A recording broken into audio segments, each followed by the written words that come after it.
because I know what it's like to not love yourself. I know what it's like to sometimes get in a deep depression. That's why I ask you guys, hey man, you being savages this week? Hey, you doing something you enjoy to do? Hey, you working out?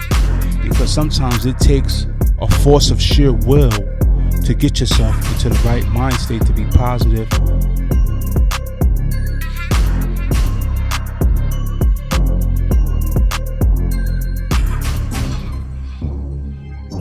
My people, what's going on? Number 5, and we alive, baby. Episode 5. Don't Kill the Messenger podcast. As always, is your boy Mark coming to you. Hope everyone's had a good weekend. Hope everyone had a good weekend because technically today is Monday. So I hope everyone had a good weekend. Whatever you planned on doing, I hope you did it. I had some plans that didn't quite go accordingly, but that's cool. Shit happens, man. So you kind of got to pivot and work things out. But my weekend was pretty good. But before we get into that, I just want to tell you guys that, as always, thank you for the support of the show.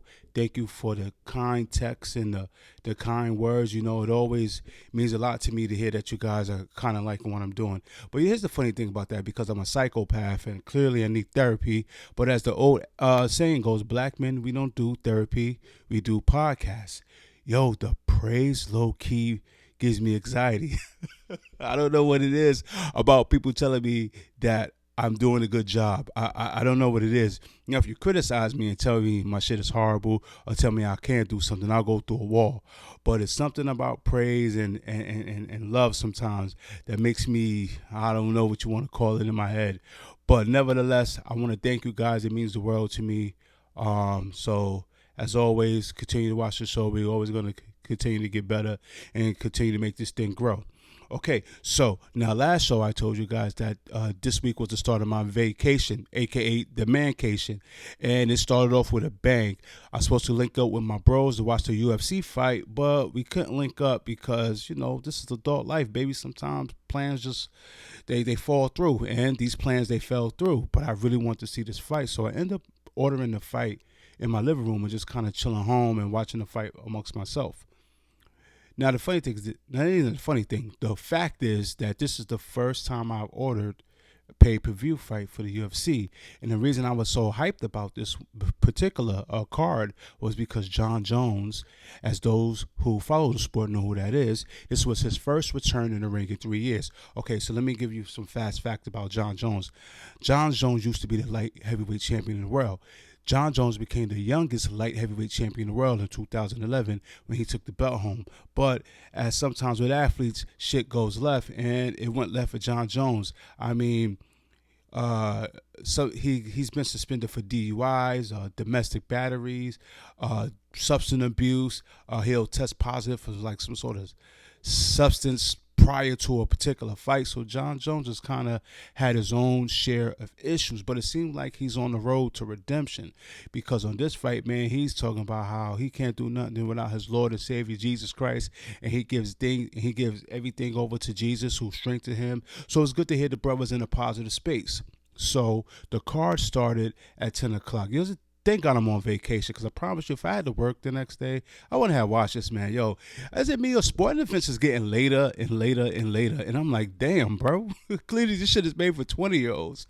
So the main card, which consisted of 4 fights, started at 10 o'clock. So the Jon Jones fight didn't start until 1:30, but that's okay because the main card was spectacular.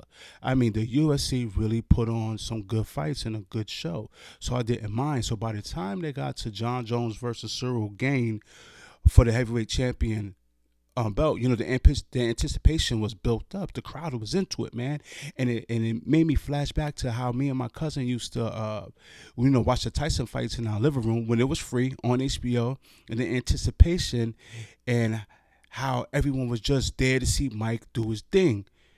Jon Jones has a similar Tyson effect, meaning that the opponent is low key defeated before he even gets into the ring. And another similarity to Tyson is that Jon Jones, and I'm not spoiling anything because everyone knows by now, he won by submission within the first 2 minutes of the fight. The man didn't break a sweat. I don't even think the man even got touched. It was that good. Now, most people say, damn, bro, you spent $80 to see Jon Jones win in 2 minutes.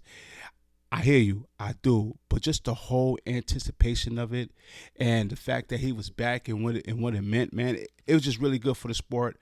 I didn't mind spending the money. I didn't think it was a waste of money at all. So even though I didn't chill with the bros and I didn't have whiskeys and cigars, and we'll link up some other time. This particular fight was good. Money well spent, well spent. So keeping on the sports theme, the New York Knicks are beating ass. The New York Knicks have won 9 straight games, ladies and gentlemen. The New York Knicks just beat the Boston Celtics. That's why I'm repping the Knicks right now with my jersey on. Okay, so ESPN had the game on a Sunday. I had to put my daughter to sleep. She was fighting me. She would not go to sleep.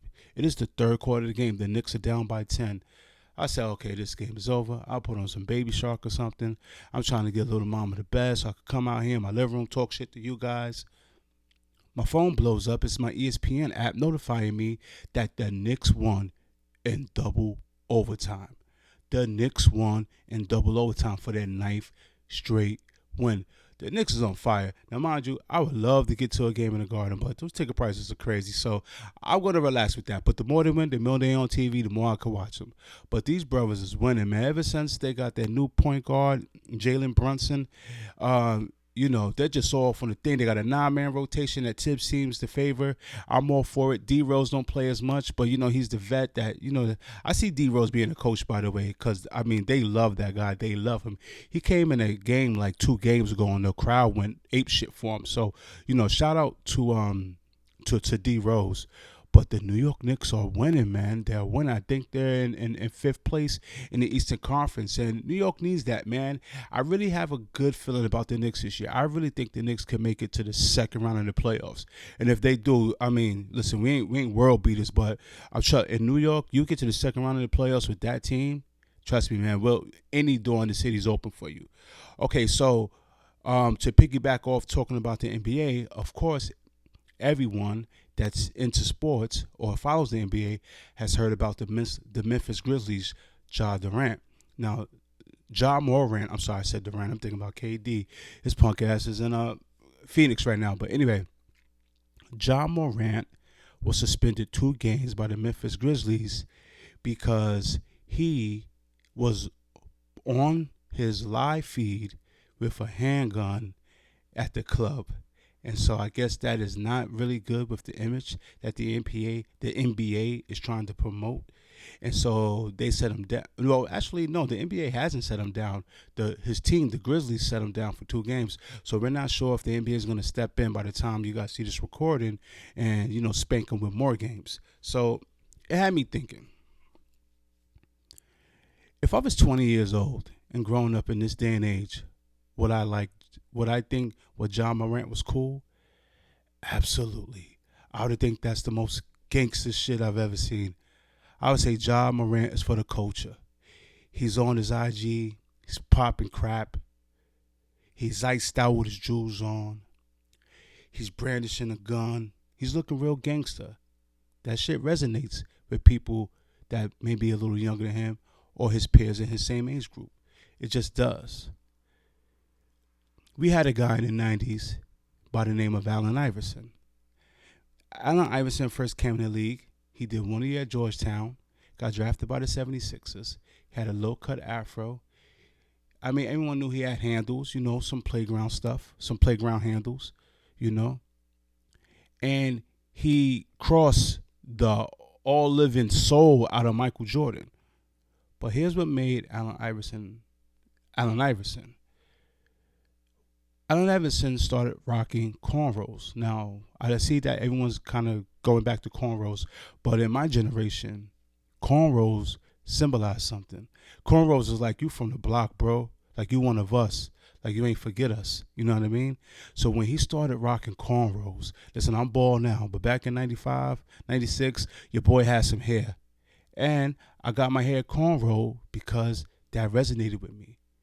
Every kid in the hood wanted to be like AI. Now the NBA had some problems with AI because of the company he kept. You know what I mean? They didn't like his friends. But AI was true to his boys. These are the people that he grew up in the mud with, and he wanted to take them with him, good or bad. Now, we probably don't even know half the stuff that Allen Iverson got into back then because there's no Instagram, Facebook, TikTok, whatever you want to call it, right? So he probably did stuff that, if it ever got out, you'd be like, damn. But it wouldn't have been surprising because that's how AI was rolling. Now you fast forward, and Aeon is a cultural icon. He changed the game. AI used to come to his games with 4X tees, size 40 jeans, just like we used to wear. He wasn't putting on a suit like Mike or Barkley or Ewan. Nah, he was hip hop. He was the Mobb Deep Biggie era for my people that is of my age group. So I know without a fact that if I was the age that Ja Morant is right now, that he would resonate with me, and I would think he's the coolest baller. That would be my favorite baller by far. But here's where the middle age in me kind of looks at it and go, First of all, I don't like the way he's holding a gun. As a legally licensed firearm owner, I think that's the problem why people look at guns the way they do. Because people mishandling guns and, of course, mass shootings and things like that, so on and so forth. That's why guns get a certain connotation that, all guns is bad, especially when you're doing things like Ja was doing on his live feed. It just doesn't look good. Okay, the middle age in me hope that gun wasn't loaded, because come on, man, you holding a gun like that, loaded, it's like the middle aged man in me wanted to just like, yo, whoa, chill, young and chill. Let me tell you about the five rules to firearm holding. Ownership, the 5 basic principles. You know what I mean? Because clearly he wasn't doing them shits. Your boy was wilding, right? But then it makes me think, yo, where's his dad? Now, those who follow the NBA know that his dad, and I believe his name is T. Morant, is always at the games. And it low-key looked like Pops is with the shit. I believe him and Shannon Sharp had got into some prior altercations at a Grizzly game before, too. Now, it's not good seeing 2 black OGs get into it like that because it looks, to be honest with you, quite silly, but I've known that it's happened before. So I wonder if Ja father being his dad or trying to be the older brother to him, if that makes sense. You know what I mean? I wonder if Ja dad had the wherewithal to give him the guidance and the wisdom to tell him, yo, son, that's not the way we conduct ourselves. You're in a privileged position. You're playing in the NBA. You're making X amount of dollars. You put in the hard work.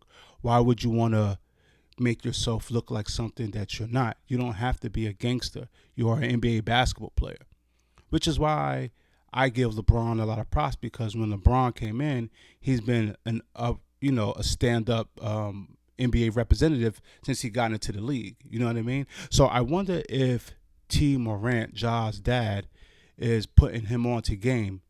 I wonder if he's being his dad and not his big brother, because sometimes in our community, we tend to stay at the proverbial club a little too long as black men.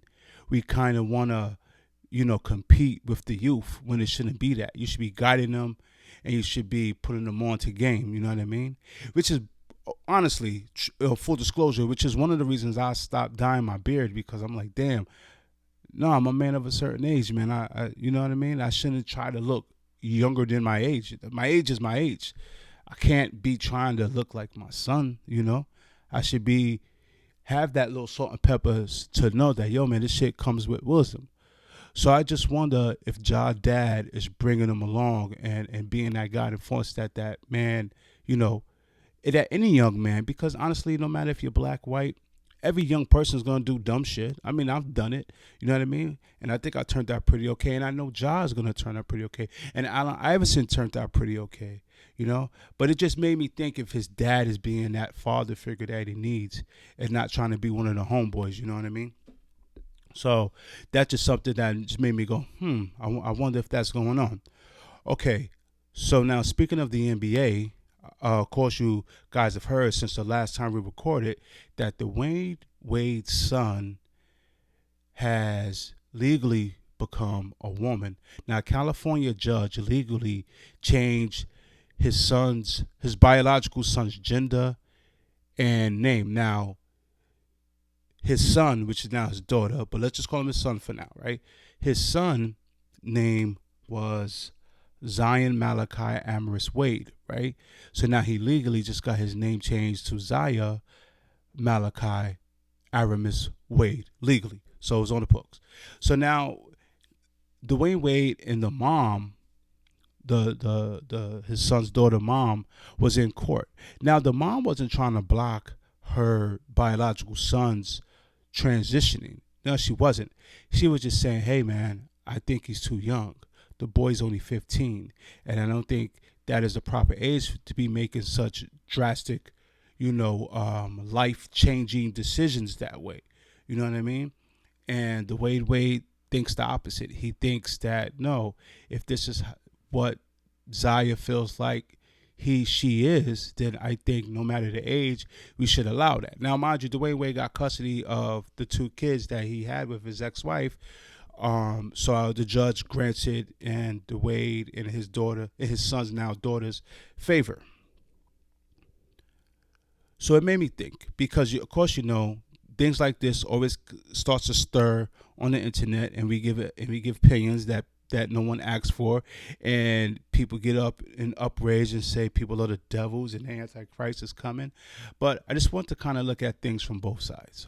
Okay, now the internets are saying that Dwayne, I don't know why I'm having a problem pronouncing that man's name, D Wade, is a bad father for allowing his son to transition into a girl.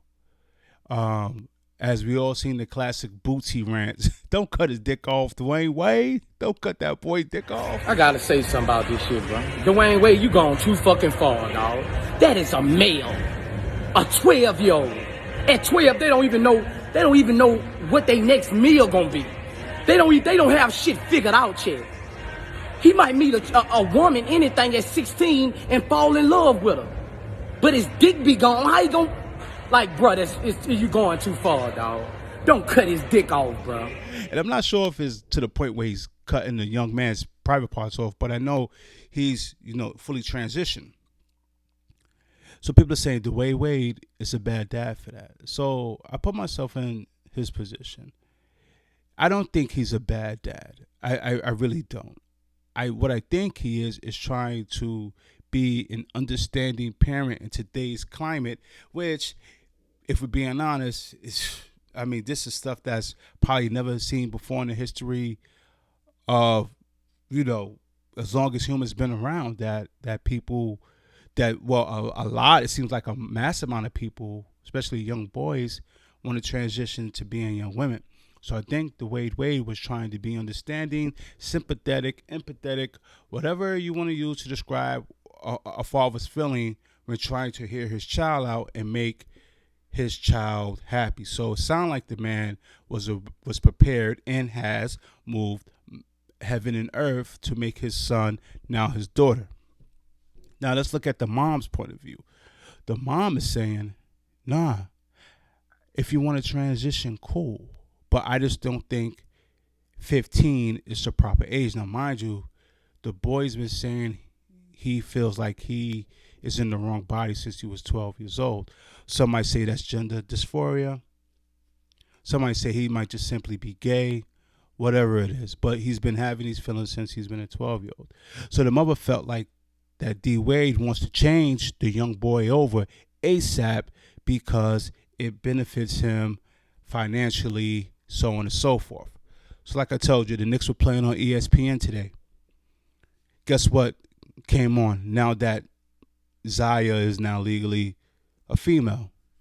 A Puma ad with D. Wade's now daughter modeling like a young lady.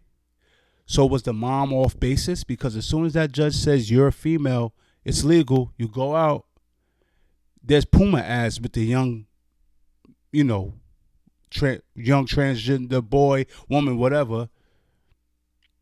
It's on TV now. So it didn't take long to happen. As soon as that judge stamped that official record, it was off to the races. So did the mom have a point? Did the mom have a right? should our kids be able to make decisions, any decisions, at such a young age? You know, I mean, damn, you got to be 18 to fight in a war. You know what I mean? You have to be 21 to make certain decisions. So to make a decision like that to change your whole gender, you know what I mean? I think, and this is just my opinion, like I said, this show is probably should be called The Opinion That No One Asked For. In my opinion, I think that is way too young.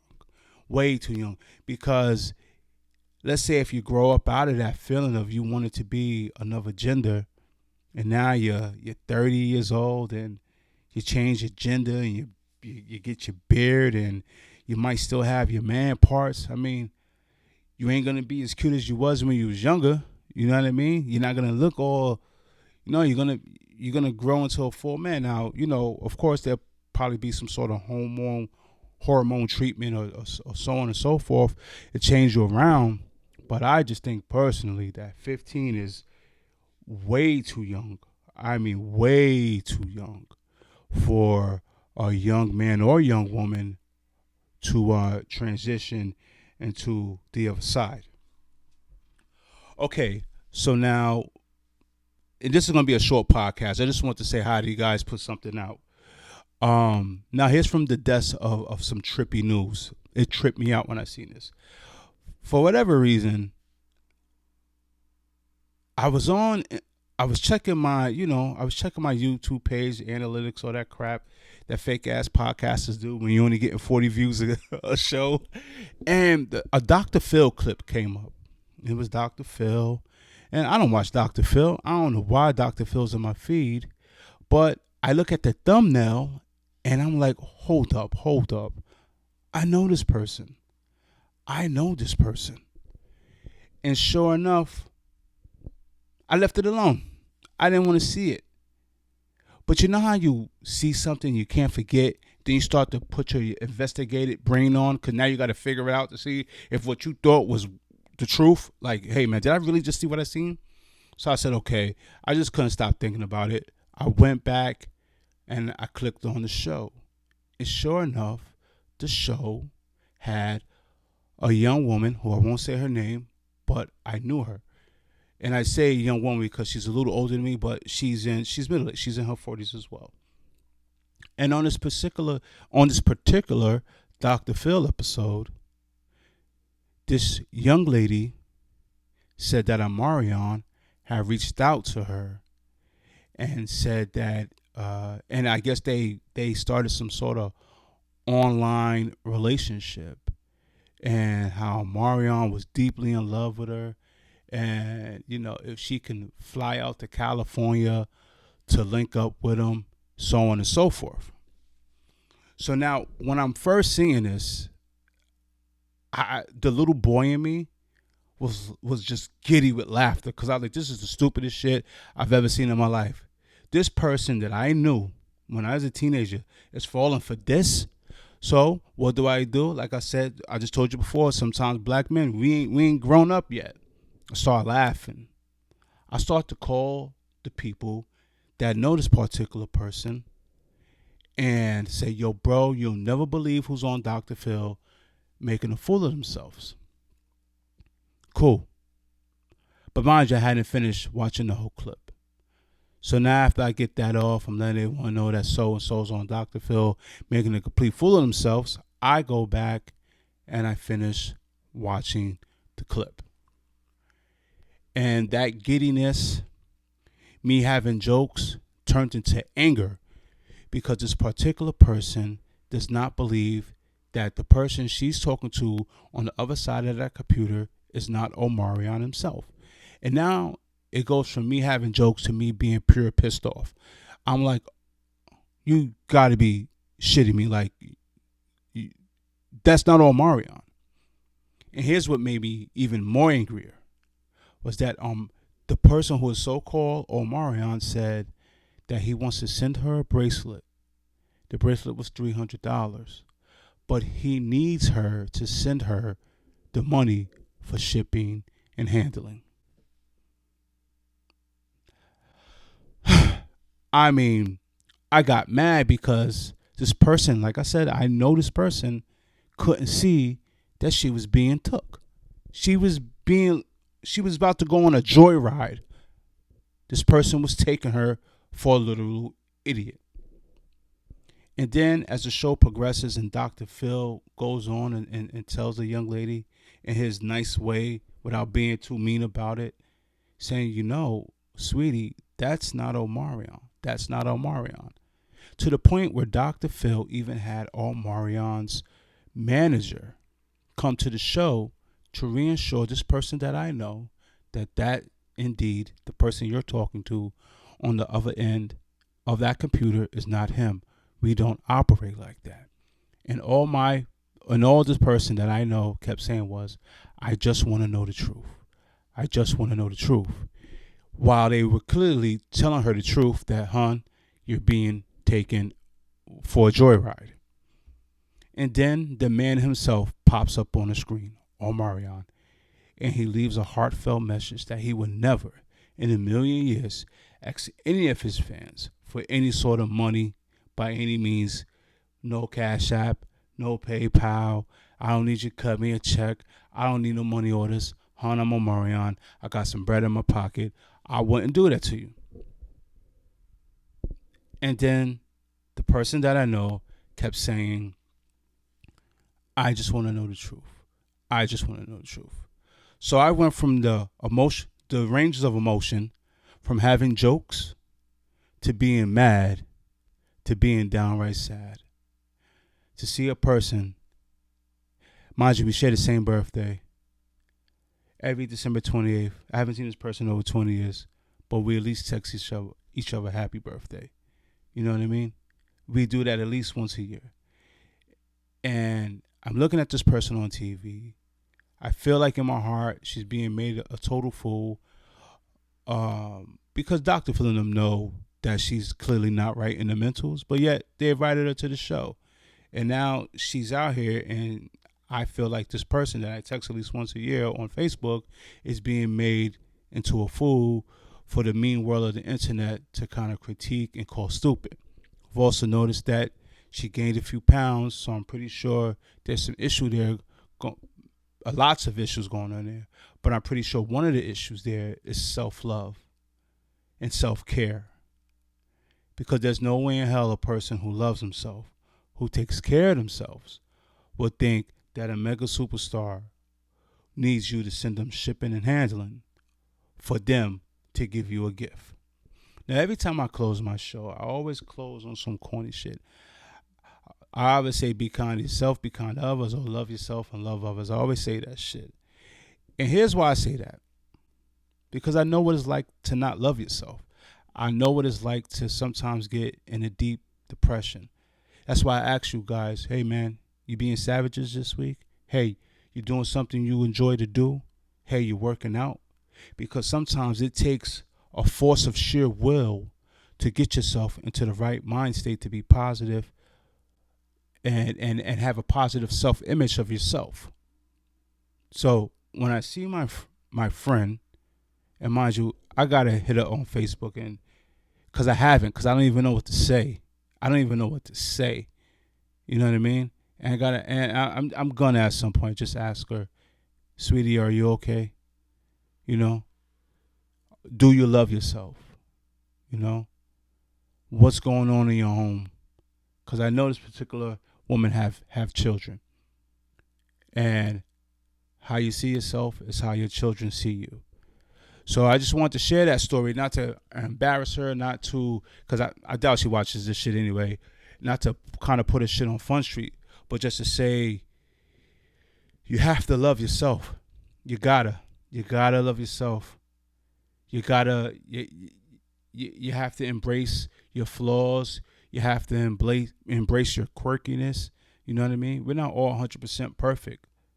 But you got to love the things that God made you. You know what I mean? He made you who you are. You know what I mean? And whoever you are can accomplish a lot if you're in the right mind frame, if you're in the right mental space, you know? Because I tell you right now, women, if you don't love yourself, that shit drips all over you. And you're going to get some dude that's going to see that. And dudes, men, we could be wolves sometimes. and a man could smell that shit on you. You know what I mean? There's been women I've been with that I knew were weak, and I would do things because I knew I could get away with it. But then there's women that are strong like my wife, and I know, I can't be doing that shit I used to do to other chicks in the past. So I say all that to say, I share that story to say, my sisters, love yourself. Love yourself. All right, guys, listen, man, I just want to come to you, just talk shit with you real quick about sports, about the start of my man Casey, give you some positive affirmations to go off into the week with. So this podcast ain't going to be too long. I'm going to try to drop one this Friday. We're going to talk all type of wow shit on there. We're going to talk about, what we're going to talk about? We're going to talk about Chris Rock, new comedy special. We're going to talk about Lori Lightfoot losing the Chicago mayor race, so it's going to be our typical shit talking podcast. But I just want to come to you, tell you guys I miss you, I haven't forgot about you. So as always, my people, love yourself and love others. All right, I'll see you guys on episode 6. Peace.